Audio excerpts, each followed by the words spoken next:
학개서 1장에 성전 재건이 지연되고 있는 상황 가운데서 하나님의 말씀이 학개에게 임했었죠. 성전을 재건하는 일에는 관심이 없고 오로지 자신의 생업을 돌보기에 바빴던 그 백성들의 모습을 책망하셨습니다. 자신의 삶만을 돌보며 살았던 그 백성들, 그렇다고 잘 사는 것도 아니었습니다. 열심히 농사를 짓지만 거두는 것은 적었습니다. 열심히 수고하여 돈을 벌었지만 그 돈을 모으지 못했습니다. 오히려 가뭄이 들고 살기는 더욱 힘들어졌습니다.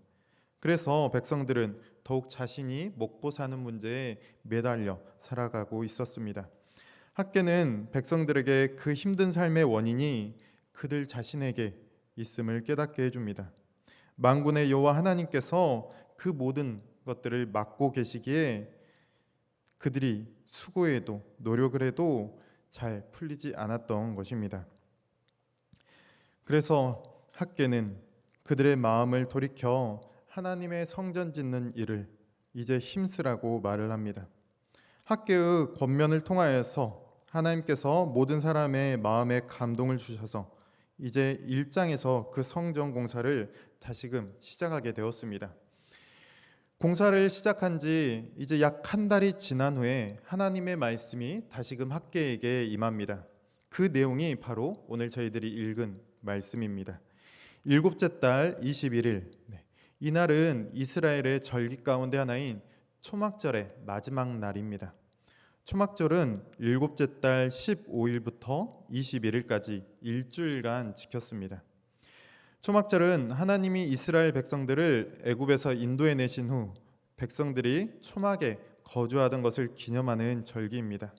즉 초막에 거주한다라는 것은 하나님과의 언약의 관계, 그리고 출애굽하게 하신 그 하나님의 능력, 백성을 지키고 돌보시는 것과 관련이 있습니다.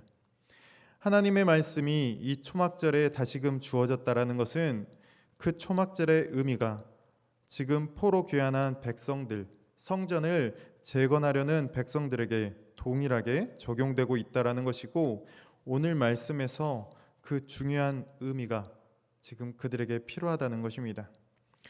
3절에 백성들에게 말을 합니다. 이 성전의 이전 영광을 본 사람이 있느냐? 지금 지어지고 있는 이 두 번째 성전이 이전에 지어졌던 솔로몬의 성전에 비하면 보잘것 없지 않느냐라고 묻습니다. 솔로몬의 성전이 주전 586년에 무너졌습니다. 그리고 지금 이 학개의 시대는 주전 520년입니다. 꽤 오랜 시간이 흘렀지만 솔로몬의 성전을 보고 기억하는 사람이 있었던 것입니다. 에스라서에 보면 이와 비슷한 내용이 나오는데, 유대 백성들이 막 포로로 귀환한 후에 성전의 기초를 놓게 됩니다. 그 성전의 기초를 놓자 사람들의 반응은 두 가지로 엇갈리게 됩니다. 에스라 3장 12절 13절 말씀인데요, 저희 함께 읽어보도록 하겠습니다. 제사장들과 레위 사람들과 나이 많은 족장들은 첫 성전을 보았으므로 이제 이 성전의 기초가 놓임을 보고 대성통곡하였으나 여러 사람은 기쁨으로 크게 함성을 지르니 백성이 크게 외치는 소리가 멀리 들리므로 즐거이 부르는 소리와 통곡하는 소리를 백성들이 분간하지 못하였더라. 성전의 기초를 놓았다는 것에 많은 사람들이 기뻐하며 함성을 질렀지만 첫 성전, 솔로몬의 성전을 기억하고 있던 사람들은 대성통곡하게 됩니다. 성전의 기초를 보니 이 성전이 솔로몬의 성전보다 볼품없이 지어질 것이다라는 게 한눈에 보였기 때문이죠. 그래서 그 가운데 통곡하는 사람들이 있었고, 또한 성전이 새롭게 지어지는 것에 환호한 사람들이 함께 있었던 것입니다. 솔로몬의 성전이 지어진 때를 생각해 보면 두 번째 성전이 지어지던 때와 정말 너무나 큰 차이, 정말 천지 차이라는 것을 알 수 있습니다. 이스라엘이 가장 부강할 때 지어졌던 성전이 솔로몬의 성전이죠. 일꾼만 15만 명이 넘는 사람들, 그리고 3만 명이 레바논에서 지내며 나무를 해왔고 7년에 걸쳐서 그 성전을 지었습니다. 이렇게 지은 성전과 포로기 생활 때, 그것도 일장에 나와 있듯이 먹고 사는 것이 쉽지 않은 생활을 할 때에 지었던 그 성전, 레바논에서 나무를 구해오지도 못하고 그저 앞에 보이는 산에서 해온 나무로 지은 성전, 어느 것이 더 화려하고 멋질지는 보나마나입니다. 3절에서 말하는 것처럼 이전의 성전과 비교하면 정말 보잘것없어 보일 것입니다. 학개의 격려로 시작했던 그 하나님의 일, 성전을 짓는 일이 그런 보잘것없는 모습으로 나타난다면 어떨까요? 힘이 빠지겠죠. 낙심할 것입니다. 성전을 재건하겠다라는 그 의욕이 다시금 사라질 수 있는 위험 가운데 있습니다. 현재 교회를 생각해 보면 더 잘 이해가 되실 것입니다. 예전 우리나라에 교회만 세우면 사람들이 등록할 때가 있었습니다. 지하에 교회를 세워도 몇 년만 있으면 교회를 확장해서 단독 건물을 지어서 나가는 일들이 많았습니다. 그런데 지금은 어떤가요? 전도를 열심히 하는데 교회는 늘어나지 않습니다. 교회 안에 새 가족들이 등록을 해도 믿지 않던 사람들이 등록하는 것이 아니라 다른 교회에 다니던 성도들이 오는 경우들이 주를 이룹니다. 그리고 교회에서 예배와 교육에 힘을 쓰지만 성도들의 삶은 별반 달라지지 않는 것 같습니다. 미래를 생각해 보면 더욱 암담합니다. 새로 등록한 사람들은 점점 줄어들고 출산율은 낮아지니 주일 학교로부터 점점 무너지기 시작을 합니다. 희망이 보이지 않는 시대가 이미 도래한 것처럼 느껴지죠. 그래서 교회가 이제는 이단이나 술집에 팔리게 되고 다른 용도로 사용되는 일들을 경험하게 됩니다. 이로 말미암아 여러 진단과 방안들이 오래전부터 나왔지만 큰 변화가 일어나는 것 같지는 않습니다. 지금의 이 흐름을 역행하고 막을 수 있는 일이 일어날 것 같지 않습니다. 이러한 현실을 보면 막막하죠. 앞으로 어떻게 해야 될지 모르겠습니다. 미래의 희망이 없다 보니 그저 과거가 좋았다라며 과거의 영광을 자주 생각하게 되는 것입니다. 지금 성전을 재건하려는 사람들도 마찬가지입니다. 자신들이 열심히 한다라고 하는데 주어진 환경 가운데 지을 수 있는 그 하나님의 성전은 한계가 있습니다. 성전 재건을 시작하고 한 달이 지났으니 기초를 잡는 상황에서 조금 더 틀이 잡혀 가고 있을 것입니다. 그런데 사람들의 눈에 보기에 참 볼품이 없습니다. 3절을 보면 혹시나 볼품이 없을까 걱정하는 마음에 지금 이야기를 하는 것이 아니라 정말로 사람의 눈에 보기에 볼품없어 보이고 있는 것입니다. 그래서 누군가는 기껏 이런 성전을 짓기 위해서 지금 포로 생활 가운데 목숨의 위협과 생업을 뒤로하고 이것을 계속해서 진행해야 되느냐라는 그러한 마음을 품을 수 있습니다. 이러한 상황을 잘 알고 계시는 하나님께서 이러한 상황 가운데 학개를 통하여서 지금 다시금 말씀을 주신 것이죠. 4절과 5절 말씀입니다. 우리 4절과 5절 함께 읽어보도록 하겠습니다.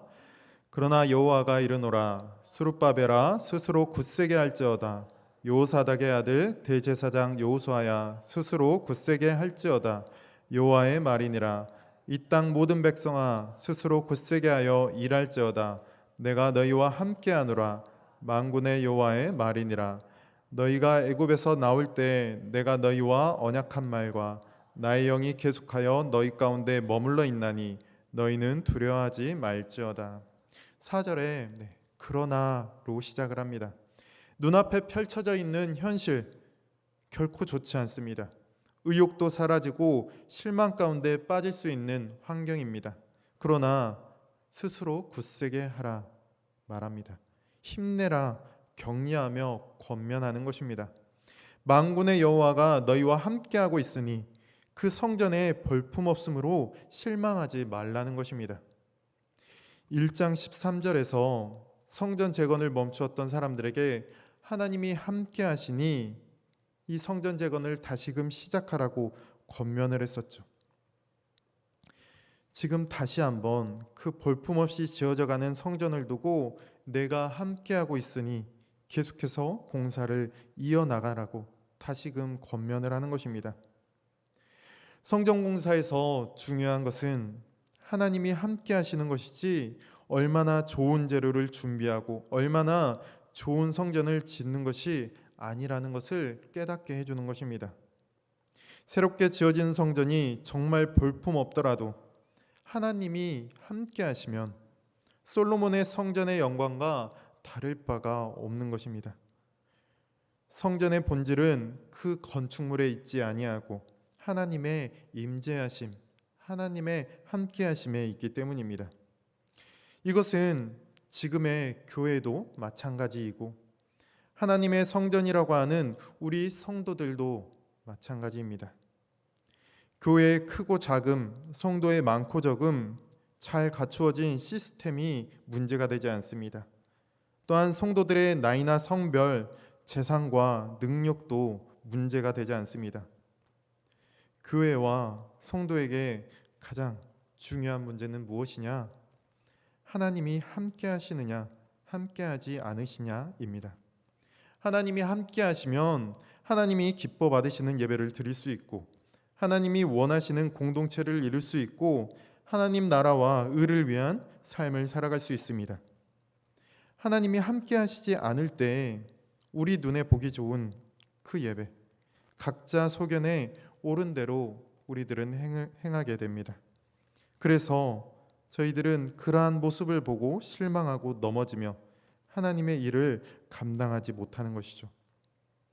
하나님이 함께 하신다는 이 격려의 말씀이 초막절에 전해졌다라는 것은 그들에게, 그 백성들에게 더 큰 의미로 다가오는 것이죠. 애굽에서 나와서 하나님께서 그들에게 하신 말씀이 있었습니다. 세계가 다 내게 속하였나니 너희가 내 말을 잘 듣고 내 언약을 지키면 너희는 모든 민족 중에서 내 소유가 되겠고 너희가 내게 대하여 제사장 나라가 되며 거룩한 백성이 되리라. 너는 이 말을 이스라엘 자손에게 전할지니라. 하나님의 소유가 된 백성이라는 것, 제사장 나라, 거룩한 백성이라는 이 말씀, 그들에게 힘과 도움이 된다라는, 도움을 주기 위해서 하신 것이죠. 하나님의 영이 함께하고 있다라는 것을 지금 말씀해 주고 계시는 것입니다. 출애굽해서 새로운 환경 가운데서 살아가야 하지만 걱정할 것 없다. 내가 너와 함께하고 너희는 나의 백성이 되었으니 두려워하지 말라는 것입니다. 광야에서 초막을 짓고 살아가야 하지만 먹을 것과 마실 물을 구하기가 힘든 환경이지만 온 세상의 통치자 되시는 그 하나님께서 백성을 삼아주시고 함께 하시기에 두려워할 필요가 없습니다. 오히려 우리가 초라하고 연약하고 힘이 없을 때 그 하나님의 능력이 더욱더 드러나게 되는 것입니다. 고린도후서 4장 7절 말씀입니다. 우리 함께 읽어보도록 하겠습니다. 우리가 이 보배를 질그릇에 가졌으니 이는 심히 큰 능력은 하나님께 있고 우리에게 있지 아니함을 알게 하려 함이라. 우리는 질그릇같이 볼품없고 가진 것이 없고 힘이 없어 사방으로부터 우겨쌈을 당하고 답답한 일을 당하고 박해를 받고 거꾸러뜨림을 당할 수 있습니다. 하지만 그런 우리 안에 보배가 있습니다. 예수 그리스도가 하나님이 계십니다. 그렇게 그 모든 환난과 어려움 가운데서도 하나님이 그분의 능력으로 지켜주시고 돌봐주십니다. 그렇게 하나님의 백성이 된 우리는 두려워할 것이 없는 것입니다. 성도 여러분, 우리 삶 가운데 두려운 문제들이 있으십니까? 우리가 걱정해야 되는 대부분의 문제들, 걱정하는 그 문제들은 이 세상의 문제들이죠. 그런데 이 세상의 모든 것들은 어떤 것입니까? 하나님이 창조한 것입니다. 온 세계가 다 하나님 앞에 속해 있습니다. 저희가 금요일 다니엘 말씀을 통하여서 온 세상을 주관하시는 하나님, 그 능력을 보고 있지 않습니까? 우리는 그렇게 두려워할 필요가 없습니다. 5절에 두려워하지 말라. 이 말은 두려워하기를 멈추라는 것입니다. 세상의 문제들로 두려워하는 것을 멈추고 하나님의 말씀과 그분의 임재를 기억하라는 것입니다. 내가 결코 너희를 버리지 아니하고 너희를 떠나지 아니하리라. 이 말씀을 붙잡으라고 하나님께서는 말씀하십니다. 우리 가운데 두려운 문제들, 어려운 문제들, 우리와 함께 하시는 하나님을 바라봄으로 두려워하지 마시고 온전히 주님을 믿고 신뢰하는 신앙이 되시기 바랍니다. 하나님께서는 성전에 볼품없음으로 낙담하고 있는 그들에게 한 가지를 더 약속해 주십니다. 지금의 성전이 볼품없어 보이지만 이전의 성전, 그 솔로몬의 성전의 영광보다 더 클 것이다 라고 하십니다. 6절에 조금 있으면 솔로몬의 성전보다 더 큰 영광을 보여주실 날이 곧 있을 것이다 라는 것이죠. 그때에는 하늘과 땅, 바다, 육지 모든 나라까지도 진동을 하게 됩니다. 땅이 흔들리고 진동한다라는 것, 이러한 현상은 하나님이 임재하실 때 수반되는 현상입니다. 또한 이 세상을 심판하실 때나 진노하실 때 일어나는 일이기도 합니다. 즉 그렇다라는 것은 조금 있으면 하나님의 임재하심과 그 진노와 심판이 이 땅 가운데 임할 것이다 라는 것이죠. 그렇게 되면 이 세상, 자기의 영광으로 가득한 이 세상은 오히려 두려워 떨 것이고, 반대로 볼품없어 보였던 그 하나님의 성전은 더 큰 영광으로 빛날 것입니다. 하나님이 그 성전 가운데 임재해 계시기 때문이죠. 그리고 그날에 또 무슨 일이 일어나느냐? 모든 나라의 보배가 모이게 됩니다. 왜냐하면 은과 금은 하나님의 것이기 때문이죠.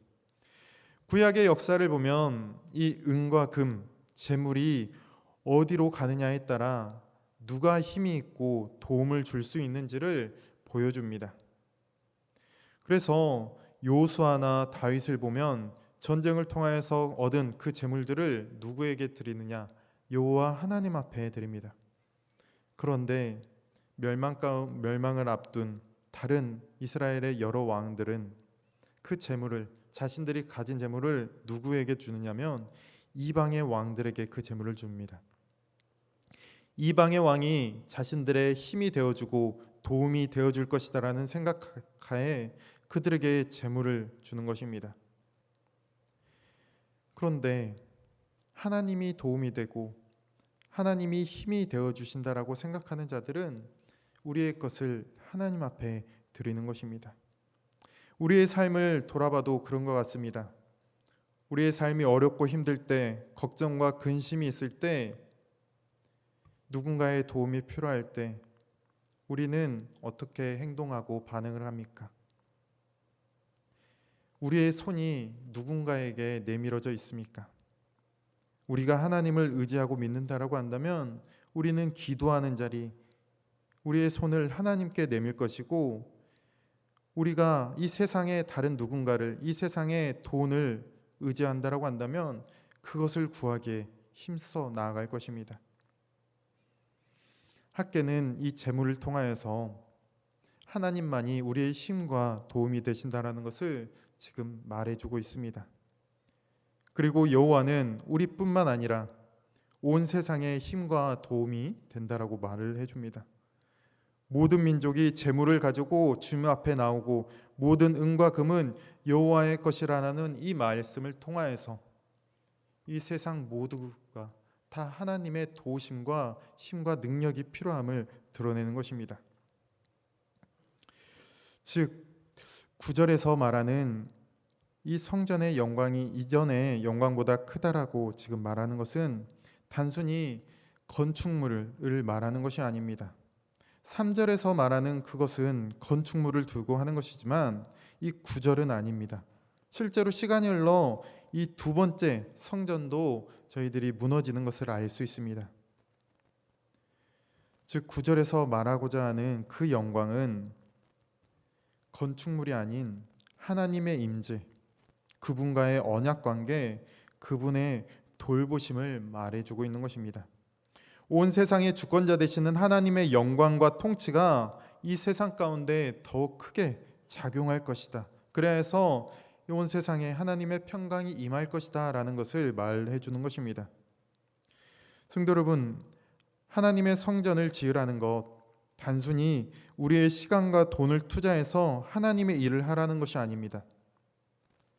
하나님의 임재 안에 우리가 거해야 한다는 것이고, 하나님과의 언약 관계를 바로 세우라는 것입니다. 하나님은 우리를 성전이 되게 하셨습니다. 그런데 이 성전에서 가장 중요한 것, 하나님의 임재가 있습니까? 하나님의 통치와 다스림이 우리 삶 가운데 있습니까?